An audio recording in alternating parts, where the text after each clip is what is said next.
Friends, എൻ്റെ എല്ലാ കൂട്ടുകാർക്കും ഷീനോസ് വ്ലോഗ് ചാനലിലേക്ക് ഒരിക്കൽ കൂടി സ്വാഗതം. നമ്മളിന്ന് മനോഹരമായിട്ടുള്ള ഒരു പൂന്തോട്ടത്തിലാണ് നിൽക്കുന്നത്. ഈ പൂന്തോട്ടം എവിടെയാണെന്ന് അറിയാമോ? എൻ്റെ നാട്ടിലാണ്, അതായത് ഇലവന്തിട്ടയിലാണ്. ഇത്ര മനോഹരമായ ഈ പൂന്തോട്ടം ഇവിടെ ഒരുക്കിയത് നമ്മുടെയൊക്കെ പ്രിയപ്പെട്ട, ഞങ്ങളൊക്കെ അനിയണ്ണൻ എന്ന് വിളിക്കുന്ന ആളാണ്. അപ്പോൾ നമുക്ക് ആളിനെ പരിചയപ്പെടാം, ഈ പൂന്തോട്ടത്തെ പരിചയപ്പെടാം. അപ്പോൾ ഇന്നത്തെ വീഡിയോ നിങ്ങൾക്ക് ഇഷ്ടമാവുകയാണെങ്കിൽ തീർച്ചയായിട്ടും ഒരു ലൈക്ക് തരാൻ മറക്കരുത്. അതേപോലെ തന്നെ വീഡിയോ ഒന്ന് ഷെയർ ചെയ്തേക്കണേ. അപ്പോൾ നമുക്ക് നേരെ വീഡിയോയിലേക്ക് പോവാം. നമ്മളിപ്പോൾ അതിമനോഹരമായിട്ടുള്ള ഒരു ബന്ദിപ്പൂവിന്റെ ഒരു തോട്ടമാണ് നമ്മൾ കണ്ടുകൊണ്ടിരിക്കുന്നത്. അപ്പൊ ഇത്ര മനോഹരമായിട്ടൊരു തോട്ടം ഉണ്ടാക്കിയ ആളിനെ നമുക്ക് പരിചയപ്പെടാം. അപ്പോ ഇതാ, ഇപ്പൊ പേരെനിക്കറിയാം, എന്നാലും അനിയൻ എല്ലാവർക്കും വേണ്ടി പേരുണ്ടോ? എന്റെ പേര് സജീവൻ, അനിയൻ എന്ന് വിളിക്കും. നമ്മളിത് മെഴുവേലി പഞ്ചായത്തില് ഇത് സ്ഥലം എവിടാന്ന് പറഞ്ഞു കഴിഞ്ഞാൽ നെടിയാലേക്ക് ഇലവന്തിട്ടയ്ക്കും ഇടയ്ക്ക്. ഇങ്ങനെ ഒരു മനോഹരമായിട്ടൊരു പൂന്തോട്ടം ഉണ്ടാക്കാൻ അനിയണ്ണന് എന്ത് പ്രചോദനമായത്? എനിക്ക് പൂക്കളോടും ചെടികളോടും ഏറ്റവും വലിയ ഇഷ്ടമുള്ള താല്പര്യമുള്ള. അപ്പൊ അങ്ങനെയാണ് കൃഷിഭവനിൽ നിന്ന് പറഞ്ഞ ബ്ലോക്കിന്റെ ഒരു സ്കീമുണ്ട്, ഗ്രൂപ്പായിട്ട് ഉള്ളവർക്ക് ബന്ദി കൃഷിയും പച്ചക്കറി കൃഷിയും ചെയ്യുന്നതിന്. അപ്പൊ ഞാൻ അതിനെ താല്പര്യം കാണിച്ച് അതിന്റെ പ്രകാരം ഞാൻ കൃഷിയിൽ ഏർപ്പെട്ടു. നമുക്ക് അവിടുന്ന് ഇതിന്റെ തൈയാണോ കിട്ടിയത്? തൈ നമ്മൾ ബ്ലോക്കിൽ നിന്നുള്ള സ്കീം ആയതുകൊണ്ട് അവര് തൈ കൃഷിഭവൻ മുഖാന്തരം നമുക്ക് എത്തിച്ചു തന്നു. അപ്പൊ ഇത് നമ്മൾ എങ്ങനെ, ഇതിന്റെ വളമൊക്കെ എങ്ങനെയായിരുന്നു? ഇതിന്റെ വളം നമ്മൾ ആദ്യം ചാണകപ്പൊടിയൊക്കെ ഇട്ട് ശരിയാക്കിയിട്ട് അതില് കുമ്മായമൊക്കെ ആദ്യം കുമ്മായം ഇട്ടിട്ട് എല്ലാം ട്രീറ്റ് ചെയ്തിട്ട് പിന്നെ വളങ്ങളെല്ലാം ജൈവവളങ്ങളെല്ലാം ഇട്ട് അത് സമ്പുഷ്ടീകരിച്ചിട്ട് ആണ് നമ്മൾ തൈ നടുന്നത്. അപ്പൊ നിലം ഒരുക്കുന്നതിന് എന്തെങ്കിലും പ്രത്യേകതയുണ്ടോ? അതോ നമ്മൾ ഇവിടെ നേരത്തെ കൃഷി ചെയ്തോണ്ടിരുന്ന സ്ഥലമായിരുന്നു ഇത്? അല്ല, ഇത് കൃഷി ചെയ്തോണ്ടിരുന്ന നേരത്തെ റബ്ബർ ആയിരുന്നു. പിന്നെ അത് JCB വെച്ച് എല്ലാം വൃത്തിയാക്കിയിട്ട് ആണ് നമ്മളത് ചെയ്തത്. അപ്പൊ വേറെ എന്ന് പറഞ്ഞാൽ നമുക്ക് ആദ്യം ഇത് കുമ്മായം ഇട്ട് ട്രീറ്റ് ചെയ്യണം ആദ്യം. ഒന്ന് വിശദമായിട്ടൊന്ന് പറയാമോ? ഒരു പക്ഷെ ഇത് ചെയ്യാൻ താല്പര്യപ്പെടുന്നവരൊക്കെ ഉണ്ടെങ്കിൽ അവർക്കൊരു ഉപകാരമാവും. കുമ്മായം ആദ്യം നമ്മള് നിലം ഒരുക്കിയിട്ട് അത് കുമ്മായം ഇട്ട് നമ്മൾ അതിനെ ട്രീറ്റ് ചെയ്യണം. ട്രീറ്റ് ചെയ്തിട്ട് ആണ് പിന്നെ ഒരു 7 ദിവസം കഴിഞ്ഞിട്ടാണ് പിന്നെ തൈ നടുന്നത്. വളം ഇട്ടിട്ട് നടന്നത്. ഇപ്പൊ മഴയുള്ളത് കൊണ്ട് കുഴപ്പമില്ലായിരുന്നു, വെള്ളത്തിന്റെ ഒന്നും വലിയ പ്രശ്നം വന്നില്ല. ഇപ്പൊ എല്ലാവർക്കും സംശയമുണ്ട്, നമ്മുടെ നാട്ടിൽ ഇതൊക്കെ പറ്റുമോ? തമിഴ്നാട്ടിലൊക്കെ അല്ലേ നമ്മളിങ്ങനെ ബന്ദിപ്പൂവൊക്കെ ഇങ്ങനെ ഒരുപാട് കാണുന്നേ. അപ്പൊ എല്ലാവർക്കും ഭയങ്കര സംശയം നമ്മുടെ നാട്ടിൽ ഇതൊക്കെ പറ്റും എന്നുള്ളതിന്റെ ഒരു തെളിവാണിത്.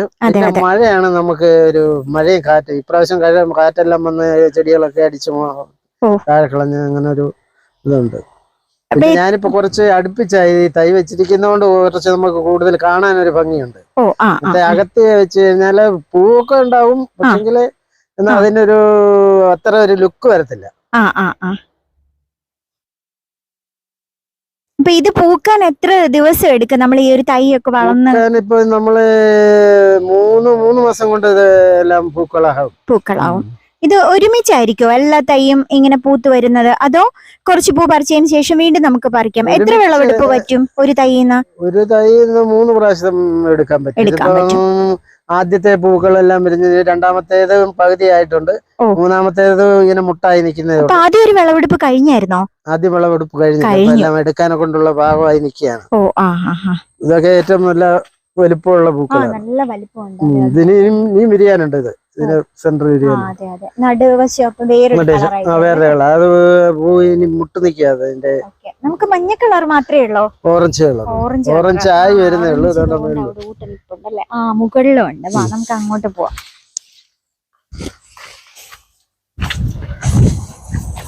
ഇതിന് ഒരുപാട് എന്താ വെയില് വേണോ അതോ വെയില് കുറച്ച് മതിയോ? സ്ഥലം നമ്മൾ വെയില് നല്ല വെയില് വേണം. നല്ല വില, ചൂടല് പറ്റത്തില്ല. ചൂടല് പറ്റിയ ഇത് ചൂടലുണ്ടെന്നുണ്ടെങ്കിൽ തഴച്ചു ഹൈറ്റ് കൂടും. ഇത് പിന്നെ ഇത് ഒരു ഹൈബ്രിഡ് ഇനമായത്. മഞ്ഞ എന്ന് പറയുന്നത് ഹൈബ്രിഡ് അല്ല. നമ്മളിപ്പോ കാണുന്ന ഓറഞ്ച് കളർ. ഇത് നമ്മള് ഇതിനെക്കാട്ടി വലിപ്പം വെക്കോ പൂവ്? ഏകദേശം ഇത്രയും വലിപ്പമുണ്ട്. ഇത് ശാലം കൂടെ വിടരാനുണ്ട്. ഇതാകുമ്പോ മഞ്ഞയുടെ അത്രയും വലുപ്പം വരുന്നില്ല. അപ്പൊ നമ്മൾ വിപണിയിൽ കൊടുക്കുമ്പോ തൂക്കം അനുസരിച്ച് 1 കിലോ പൂവിന് ഇപ്പൊ എത്ര രൂപ വരെ വരുന്നുണ്ട്? 1 കിലോ പൂവിന് ഇപ്പം ഇവിടെ നമുക്ക് കിട്ടുന്നത് 80 രൂപ എന്നാണ് പറഞ്ഞത്. ഇപ്പൊ 80 എന്ന് പറഞ്ഞാൽ ദിവസം ഓരോതിന്റെ മാറി മാറി വരുന്നുണ്ട്. റേറ്റ് മാറി മാറി വരുന്നു. നമുക്ക് കർഷകർക്ക് കിട്ടുന്നതാണോ 80 രൂപ? വിപണിയിൽ അപ്പം കുറച്ചുകൂടെ വിലയായിരിക്കും അല്ലേ? 120 രൂപയും ഒക്കെയാണ്. ഞാൻ ഇവിടെ കൊടുക്കുന്ന പൂ സെയിൽ ചെയ്യുന്നുണ്ടോ അതോ ഇവിടെ ഇപ്പൊ ആരെങ്കിലും ആവശ്യം പറഞ്ഞു വന്നാല്? ഇവിടെ അമ്പലത്തിലേക്ക് ആവശ്യമുണ്ട്. അവിടെ ഒരു ഇത് കലശം നടക്കുന്നുണ്ട്, അവിടെ കൊടുക്കും. പിന്നെ ഓണത്തിന്റെ അനുസരിച്ച് ആകുമ്പോ ഓണത്തിന്റെ സീസൺ ആകുമ്പോ കുറച്ചുകൂടെ വില കൂടുവന്നു. ഇത് തുടരാൻ താല്പര്യമുണ്ടോ? നമ്മൾ ഇനിയും ഇത് ഈ സീസൺ ആണോ അതോ സീസണബിളാ? സീസൺ. Okay okay. ഇത് മറ്റേ ഈ പൂവിന് ബന്ദിപ്പൂ ആയതുകൊണ്ട് അല്ലാത്ത സീസണില് അല്ലാത്ത സമയത്ത് ഇതിന് ഡിമാൻഡ് കുറവായിരിക്കും.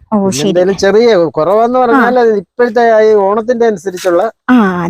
ഇപ്പൊ ഓണത്തിന് ഒരു 3-4 മാസം മുന്നേ നമ്മള് പ്രിപ്പയർഡ് ആവണം. മുമ്പ് ഓണം സമയത്ത് പൂ പറിക്കാൻ പറ്റും. ഏതായാലും ഇതൊരു നല്ല സമയത്താണ്. ഇപ്പൊ എനിക്ക് തോന്നുന്നു പ്രതികൂലമായിട്ടുള്ള കാലാവസ്ഥയല്ല അല്ലയോ? അത്യാവശ്യം നല്ല കാലാവസ്ഥയാണ്, വലിയ മഴയില്ല. പക്ഷെ ഇത് ഏറ്റവും ഭംഗിയായിട്ട് തോന്നുന്ന വെച്ചാൽ അധികം ഹൈറ്റിൽ പോയിട്ടില്ല. ആ ഒരു നല്ല ഒരു ഹൈറ്റിൽ തന്നെ നിൽക്കുന്നുണ്ട്. അതുകൊണ്ടാണ്. അപ്പോ നമ്മളിപ്പോ മനോഹരമായിട്ടുള്ള ഓറഞ്ച് കളർ. എനിക്ക് തോന്നുന്നു കുറച്ചുകൂടെ പൂ കൂടുതലുള്ളത് മഞ്ഞയിലാന്ന് തോന്നുന്നു അല്ലേ? ആയി വരുന്നതേ ഉള്ളൂ. എല്ലാത്തിനും നല്ല മുട്ടുണ്ട്. മുട്ടായി വരുന്നതേ ഉള്ളു. ഇത് രണ്ടും ഒരുമിച്ച് നട്ടതാണോ അതോ? ഒരുമിച്ച് നട്ട. പക്ഷെ അതിൽ ആദ്യം പൂ ഉണ്ടായതല്ലേ? ഒരു ദിവസത്തെ വ്യത്യാസമേ ഉള്ളൂ നട്ടത്. മൊത്തം ഇതിപ്പോ എത്ര സെന്റിലാ നമ്മൾ ഇതിപ്പോ ചെയ്തേക്കുന്നത്? ഇതിപ്പോ 25 സെന്റിലേക്കാണ് നമുക്ക് അതിന്റെ സ്കീം ഉള്ളത്. ഞാനിപ്പോ അടുപ്പിച്ച് നട്ടതുകൊണ്ട് അത്ര ആയിട്ടില്ല. എന്നാലും ഇത് നമ്മുടെ സ്വന്തം സ്ഥലമാണല്ലോ അല്ലേ?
കേട്ടിട്ടുണ്ടോ അനിയണ? ഇതിന്റെ പേര് ധ്രുവ കൃഷിക്കൂട്ടം എന്നാണ്. ധ്രുവ കൃഷിക്കൂട്ടം. ധ്രുവ ആണോ നിക്കുന്നേ?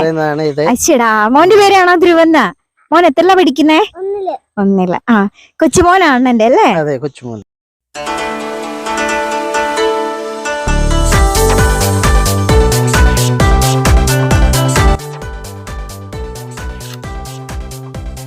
വെള്ളരി കൃഷിയാണ്. ഇഞ്ചിക്കിടയിലാണ് വെള്ളരി നട്ടിരിക്കുന്നത്. മത്തൻ ഒരു പുതിയ മത്തനാണ്. അവിടെ ഉണ്ട്, ഒന്നുണ്ട്, അവിടെ അപ്പുറത്തും ഉണ്ട്.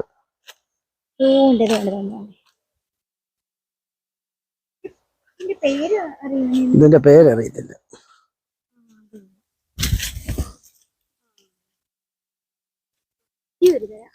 വലിപ്പമാവും. വെള്ളരിയൊക്കെ പറിക്കാൻ പാകമായി.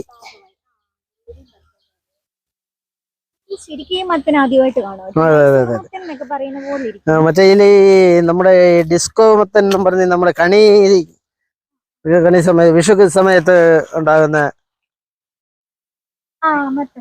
അതെ. വെള്ളരി എന്റെ ഇവിടെ എല്ലാം കിടപ്പുണ്ട്.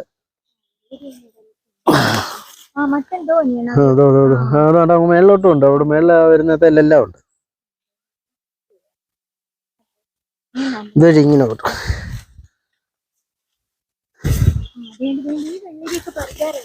അതൊക്കെ പറിക്കാതെ ഇനി 2-3 ദിവസം കൂടെ കഴിഞ്ഞ് ഓണത്തിന്റെ ഇതായി കഴിഞ്ഞിട്ട്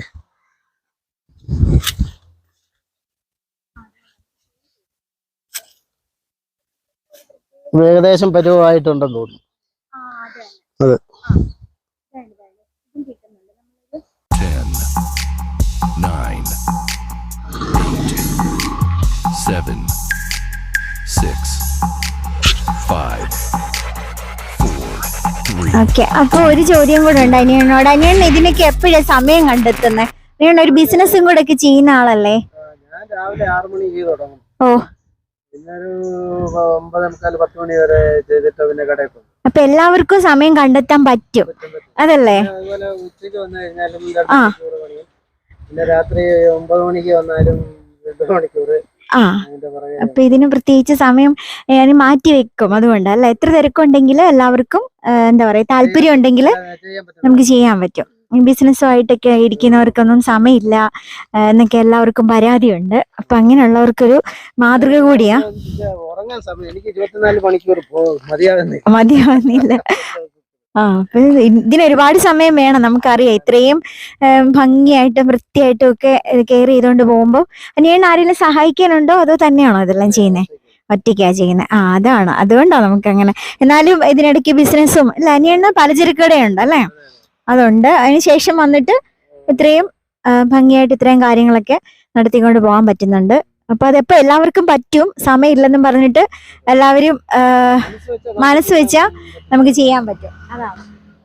അപ്പൊ ഇനി ഇതുപോലെ കൃഷി ചെയ്യാനൊക്കെ താല്പര്യമുള്ളവരോട് അനിയണ്ണ എന്തോ പറയാനുള്ളത്? സമയമില്ല എന്നൊക്കെ പറഞ്ഞു ഒഴിഞ്ഞു മാറുന്ന പല ആൾക്കാരും ഉണ്ട്. അപ്പൊ അവരോട് എന്തോ പറയാനുള്ളത്? സമയമില്ല, എന്തിനും സമയമില്ലാത്തത്, എന്തിനും നമുക്ക് സമയം കണ്ടെത്താൻ പറ്റും. ദിവസം ഒരു രാവിലെ നേരത്തെ എഴുന്നേക്കണമെന്നേ ഉള്ളൂ.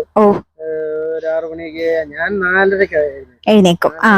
നടക്കാൻ പോയിട്ട് വന്ന് വെട്ടം വീഴുന്നുണ്ട്. ഞാൻ കൃഷിക്കകത്ത് ഇറങ്ങി 9:30 വരെ, 9:45, ചിലപ്പോ 10 മണി വരെ നിന്ന് കൃഷിക്കകത്ത് പരിചരണം നടത്തിയിട്ടാണ് ഞാൻ പോയി. 12:30 വന്നു കഴിഞ്ഞാലും ഭക്ഷണം കഴിക്കുന്നതിന് മുമ്പ് തന്നെ ഇറങ്ങി ഒരു 3 മണി വരെ ഇതിനകത്ത്.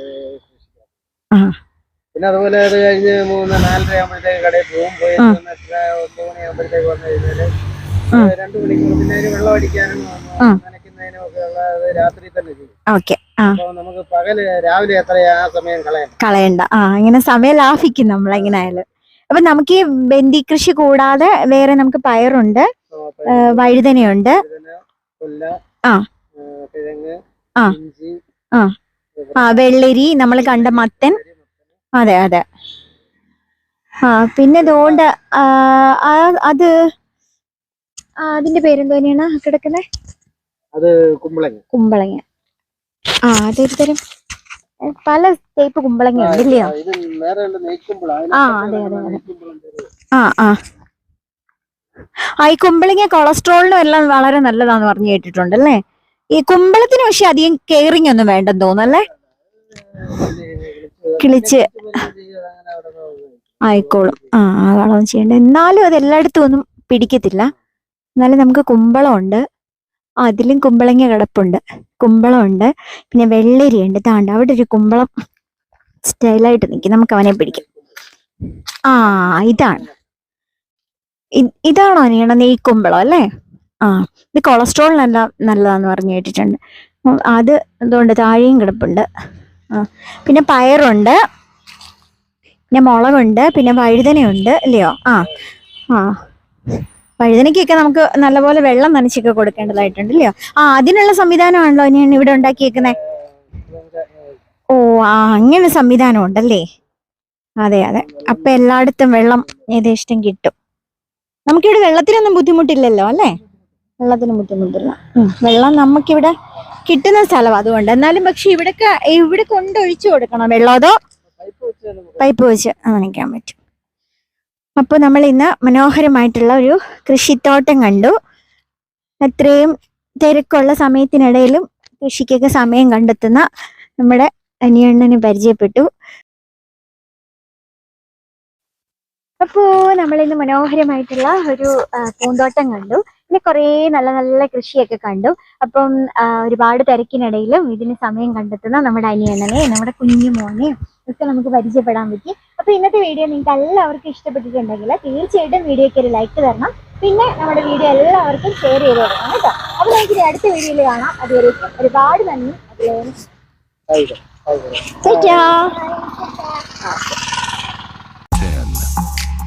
9, 8, 7, 6